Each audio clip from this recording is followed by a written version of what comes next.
Epione pain management and regenerative centre. ఇక మీ నొప్పులు శాశ్వతం కావు. కనీసం మాత్రం సెన్స్ లేకుండా పొలిటికల్ కాన్స్పిరసీ తోటి నా మీద తప్పుడు అలిగేషన్ చేసి సైకలాజికల్ దెబ్బ కొట్టాలని చెప్పి ఈ లాయర్ అయితే ఎవరున్నారో, ఆ క్లయింట్ ఎవరైతే ఉన్నారో అతని పేరు విజయరాజు గారి బంధువు అంట. అతని మీద ఎఫ్ఐఆర్లు పాస్కో కేసులు ఉన్నాయి. అలాంటి వాడు నా మీద ఒక కేసు వేసి ఇష్టమోడు మాట్లాడుతున్నాడు కదా. నేను కౌంటర్ దాఖలు ఫైల్ చేస్తాను.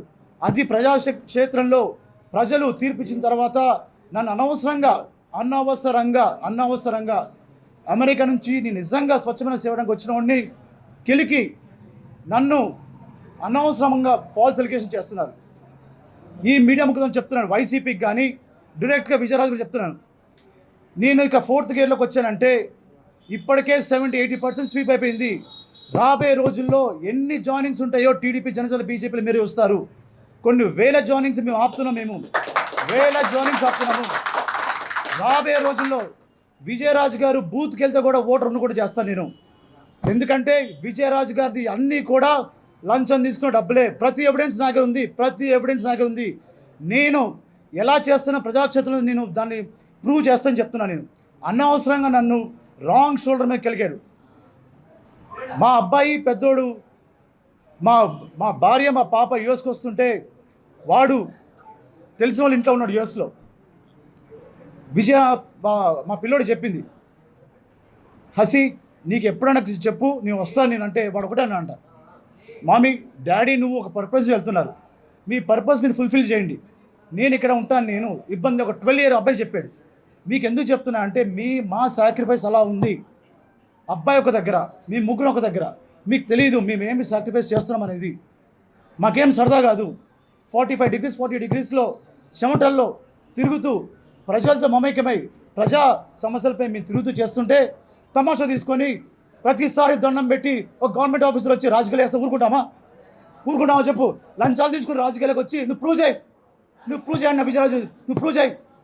ఒక్క లాయర్ మాట్లాడు వైసీపీ గురించి. వాళ్ళ నామినేషన్ దాంట్లో తప్పులు లేవా? నా దాంట్లో తప్పులున్నాయా? నేను ట్రాన్స్పరెంట్గా వైట్ మీద చూపిస్తే నా మీద అలిగేషన్ చేస్తారా? నువ్వు విజయరాజు నిజంగా ఫేర్ ఉంటే నడు, ఆటో వాళ్ళ దగ్గరికి వెళ్దాం, కారు దగ్గర వెళ్దాం. నేను చూపిస్తా కదా. ఈ రోజున వైసీపీ వాళ్ళకి ముఖం చెల్లకుండా ఇంకోటి చేస్తున్నారు.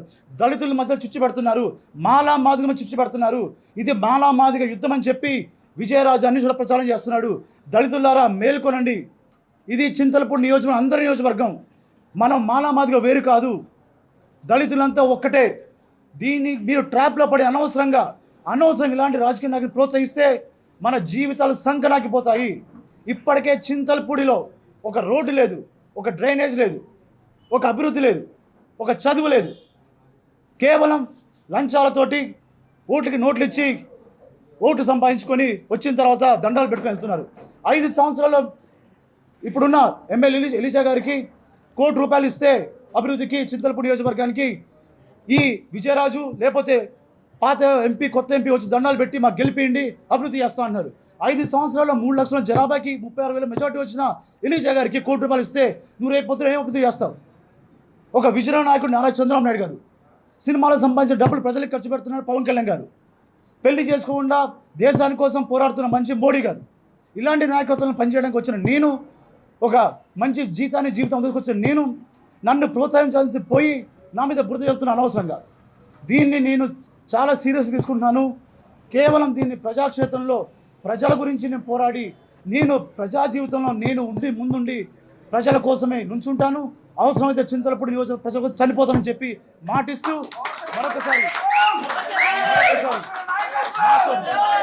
మరొకసారి నాతో వెన్నుంటి ఉన్న చింతలపూడి నియోజక ప్రజలు, తెలుగుదేశం, జనసేన, బీజేపీ పార్టీ నాయకులు, కార్యకర్తలు, అభిమానులకి, లాయర్లకి, పార్టీ అధిష్టానానికి, చింతలపూడి అభిమానులకి, ప్రజలకి నాకు ధన్యవాదాలు తెలియజేస్తూ జై తెలుగుదేశం, జై జనసేన, జై బీజేపీ. జేఈఈ మెయిన్ 2024 ఫలితాల్లో సత్తా చాటిన రెజోనెన్స్. ప్రతి సబ్జెక్టులో 100% రిజల్ట్. హైదరాబాద్ లో ఉన్న ప్రతి క్యాంపస్ నుండి 99% రిజల్ట్. అంతేకాక కేవలం హైదరాబాద్ క్యాంపస్ నుండి 750 మంది విద్యార్థులను జేఈఈ అడ్వాన్స్ కు ఎంపిక చేసిన ఘనత రెజోనెన్స్ హైదరాబాద్ సొంతం.